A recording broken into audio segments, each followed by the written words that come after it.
In a world full of distractions, there is one big question on every dog owner's lips. How do I become more than just the person holding the other end of the leash? We all get dogs with a dream in mind, a vision of the future. And if right now your everyday reality isn't quite that picture you had in mind, you are in the right place. It really doesn't have to be this way. You absolutely can and will be more to your dog than just the person who gets in between them and the world. The key is you need to be more sexy. More sexy than the neighbourhood cat. More sexy than the jogger in the park. More sexy than that half-eaten hamburger they just found on the floor. And yes, even more sexy than the dog across the road. I'm Tom. And I'm Lauren. Together we're Absolute Dogs. And you're listening to the Sexier Than a Squirrel podcast.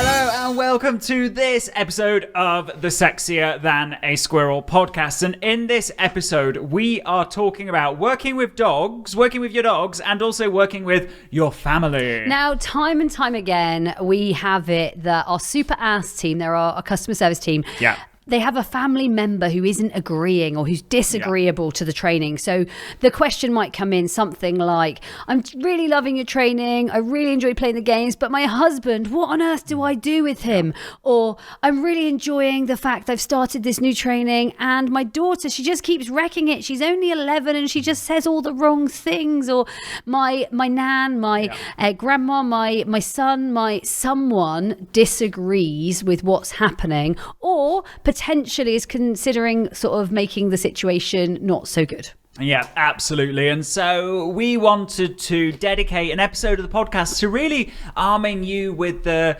strategies, the skills to be able to kind of work with that situation and make that situation better.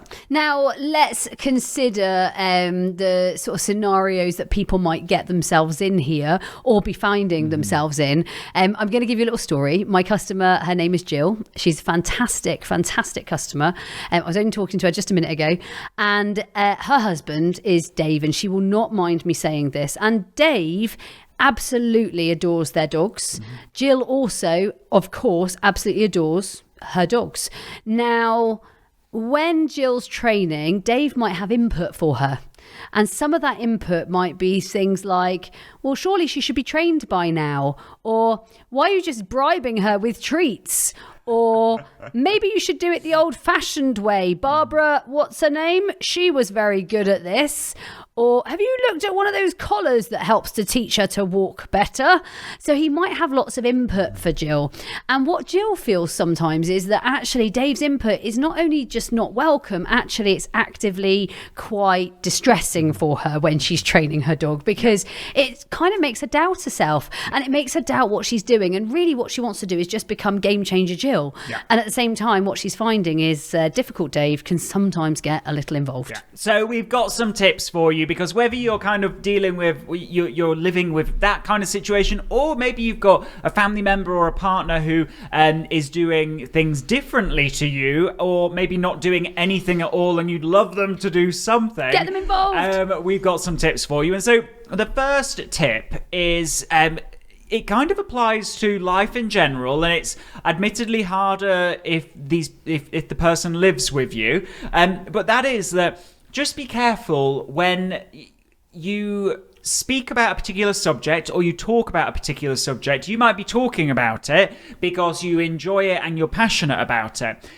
Some people might take that as an invitation to give their opinion. And so I guess what we're saying is that sometimes actually not discussing the subject with that particular uncle or auntie or sister or brother who maybe has different opinions to you actually just kind of avoids the situation altogether. And it sounds so obvious, but sometimes we have to remind ourselves of this, where maybe we get some input that we didn't want, and then you kind of think, you're kind of walking away and thinking, actually, I didn't ask for it, but but also I kind of opened up the floor for people to give their opinions. So next tip, and I think this is absolutely crucial, is involve the people around you in what you're doing. So involve them in what you're doing, get them on board them rather than make them compliant, and actually consider how we might onboard someone. So for me, my dog, every day they wake up with a pot of value, and that value is for us ditched the bowl. We've ditched our food bowls.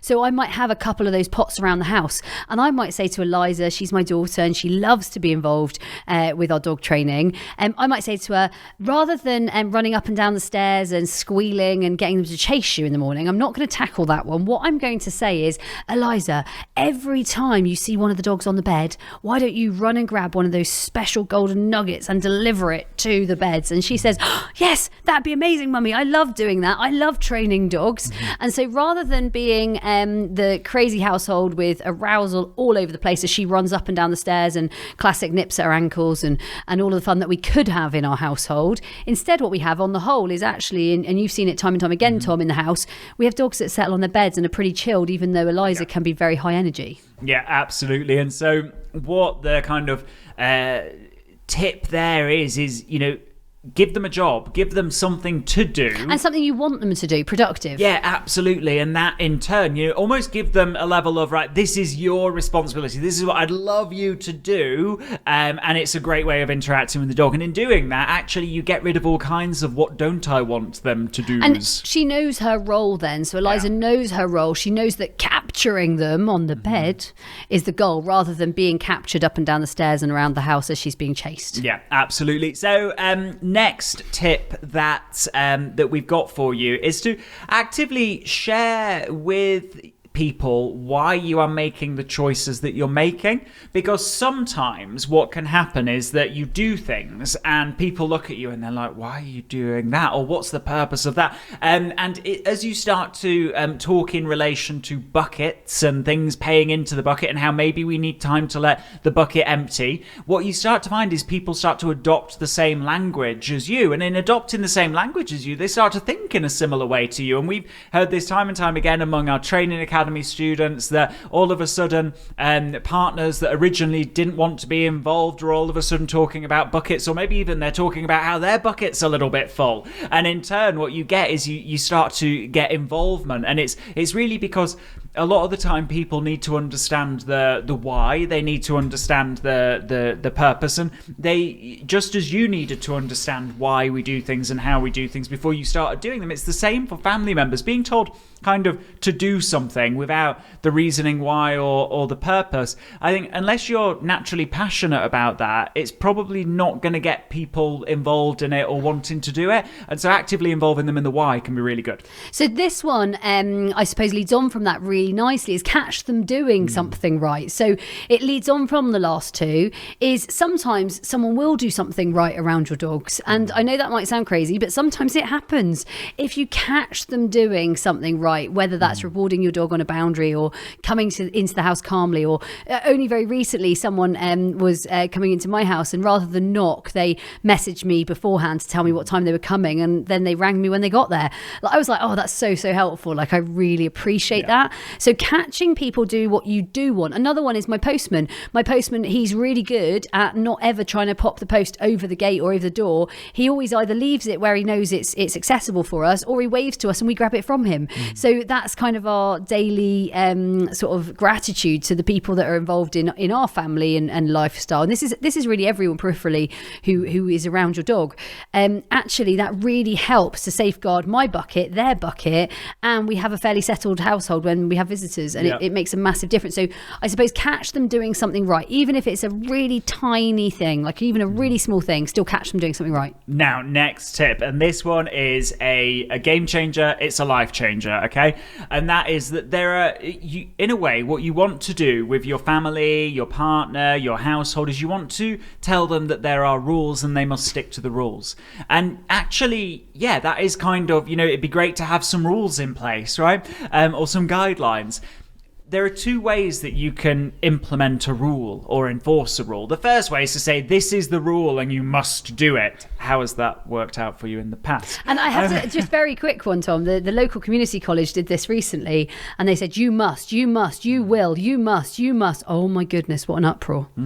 What an uproar. And you can understand why. Yeah. And this is like teenagers. Exactly. You will, you must. I command respect. Whereas what you can do, and this is really sneaky, clever, cool, and that is you being sneaky. You can catch them doing the rule and you can tell them what a great decision that was. So what I mean by that is, let's take an example of, I don't know, we don't want to, we've just come in from being out all day, and I don't know, we've got a multi-dog household, and we don't want to let all the dogs out of the beds all at once, because that's what that is going to cause, is an arousal eruption, and that's when, you know, you're going to get relationships that are quite stretched. And you see that maybe your partner goes to the kitchen and sticks the kettle on as soon as they get in, rather than greeting the dogs. And in that moment, you say, I love that thinking. That's really smart, because otherwise they're going to race out. They're going to be very excited. They might get into a bit of a fight because they're so excited. Suggesting what a great move that was. And God, if that was Matt, he'd be like, wow, how on earth did I make her? So like literally, she's praising me for this. Like, and making a coffee normally in our houses, I'm like, oh, you don't need another cup. But he'd be like, wow, I'm being praised for making a cup of coffee. Exactly. This is a good thing. You know, the We're onto cool a winner. thing is you can catch them doing something almost by accident, but then praise them and then talk to them about the why. Simple. Right? It's simple. And so all of a sudden, there's this rule that because it started with praise of a compliment, it's something that we're going to do time and time again. Now, you guys might be thinking that there, Tom and I both got a little bit excited about capturing and training partners, and you could hear it in our voices. Like, you just tell them they did a great job, and wow, and you reinforce them. You don't have to tell them there's a rule. So the cool thing about this is actually susceptibility to reinforcement or training or sort of conditioning. It's all possible. It's not any different. And actually catching your partner or your family member doing something right, and actually reinforcing that rule without making it the rule in a subtle way is definitely a nice way forward. Yeah. Now, next tip, and this is something that we sometimes see our students doing, and then you know, we with a bit of guidance, then they realize what they've done. And sometimes we all find ourselves doing this a little bit, in that maybe partners or family get involved, and then rather than reward them, what we do is we start telling them how they could do it better. And how they could do it slightly differently, and I just maybe would tweak this a little bit. Actually, all we're doing is we're punishing them. And I find myself doing this so often with Eliza, because I so desperately want her to get it right. I mean, playing with a dog is a really prime example, and I'm like, oh, Liza, when you're playing, darling, just give them a bit more of the line. Or Liza, when you're playing, try not to dental floss them. Or Liza, don't kick it at the head.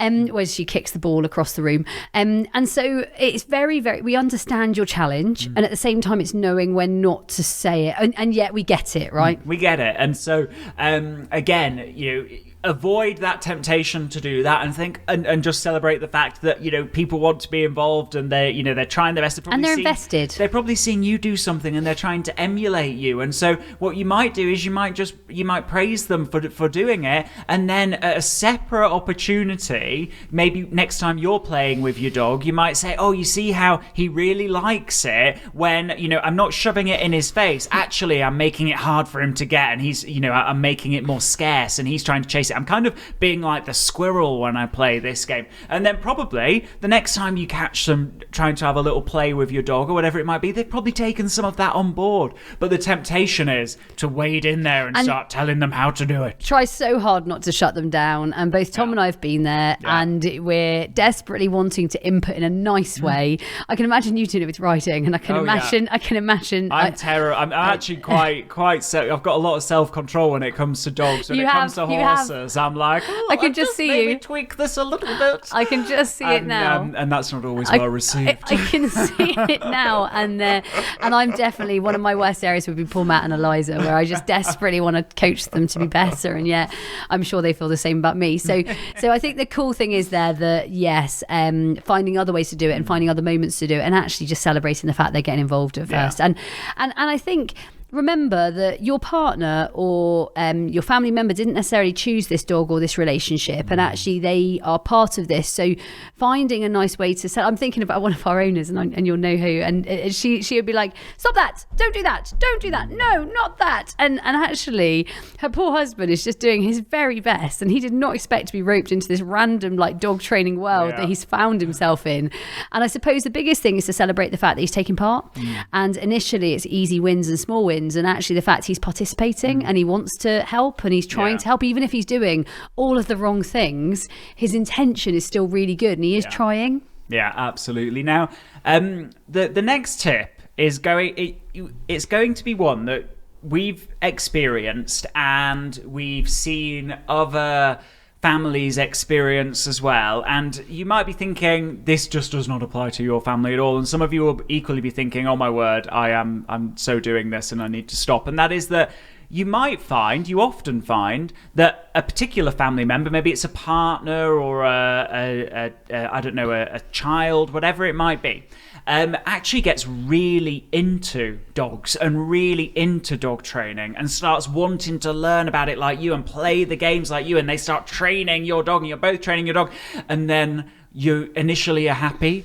and then what happens is this terrible human condition that is you get competitive and you get a little bit annoyed when they're doing well. And we've seen it, okay? We have seen it many times. And I think the big thing is there that we sometimes have to take a step back and think, actually, how cool is it that now we're doing this together, we're working through this together, and there's no winner or loser. There is nobody who the dog likes better than the other person. Every relationship is different and we are all contributing. And I think this is not dissimilar to a question I was asked the other day as part of our agility academy, and it was someone said, are you not a customer posted a video of them training with me and Absolute Dogs, and they were watching the dog training and they said, are you not ever worried, Lauren, that person's going to compete against you and beat you? And I kind of said, that's kind of my hope, and yet as in that they can compete up with you, and you've grown someone at that level.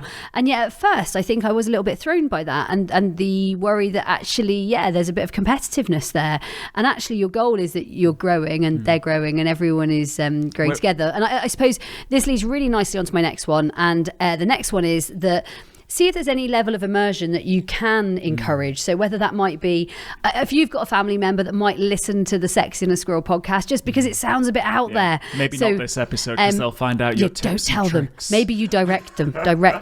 So Sexy and a Squirrel podcast, see if they might listen in or check in, or maybe listen to it in the car as a subtle, do you mind, partner, if I could listen to this, just it's only 20 minutes. And or another one might be you might show them the Netflix of dog training. Say you're part of the training academy, you might show them your Netflix of dog training. Just say, look, these are the sorts of things I play and it's cool. Or you might even, maybe you are part of the Sexy and a Squirrel dog training program, where you've got 25 days of super cool games, and they might be able to take part in them too. Because if you're anything like Eliza or any of my family, games like Catch Me If You Can are actually very, very appealing. Magic Hand. Anybody who finds having a dog around fun, actually these sorts of things can, and if they don't, they're going to start to find them fun when they play the games. So I suppose a level of opportunity immersion, don't force it on them, but you could kind of gently have it around. Absolutely. And that, beware that you might then find that you have somebody who really wants to be involved. On your heels. How would someone find Sexy and a Squirrel, Tom? Or where would they find it? Or what do they do? All you've got to do is head to absolutedogs.me/sexy to find out about the challenge and getting involved in the challenge. It's 25 days of games. Super, super fun. Massive community. Tens of thousands of people all over the world have been through it. So you could say it's tried and tested. And the cool thing is that all the family can get involved in playing the games. And you can play them all in your living room. You can play everything together. You can all take turns in how you play it, where you play it, what you do with it. It's a super cool opportunity, and really, really, really nice for everyone to get involved. Absolutely. And so I guess the kind of common theme across everything that we've been that we've been talking about in this episode is that we're all very clear about how we should interact with dogs, and we should be kind, and we should think about the what do I want, and we should think about inspiring great behavior rather than forcing it. I think sometimes, especially when it comes to family, we all need to just occasionally remember to treat them with the same level of kindness and the same approach, because that's how you get real life results, and that's whatever we're working with. And so I guess, it's about this game changer way of life really is a way of life, and it doesn't stop at dogs, it doesn't stop at your family, it stop with every interaction you have. You're going to be the optimism finder, the joy bringer, the person who says there's a solution, there's a game for that, and that's pretty cool. But we've got to really step into it, not just step into it, we've got to jump into it and live it. Both feet all in. So with that, guys, that was this episode of the Sexier Than a Squirrel podcast. Go forth and reshape your family's brains. We'll see you in the next episode. It's going to be a really fun episode next week. So with that, in the meantime, stay sexy. Hey, before you go, have you taken part in the worldwide Sexier Than a Squirrel challenge? It's a 25-day online video program, huge energy, amazing community, and over 6,000 people are already taking part. The only question is, you know where you are today, where do you want to be 25 days from now? Head to absolutedogs.me/sexy.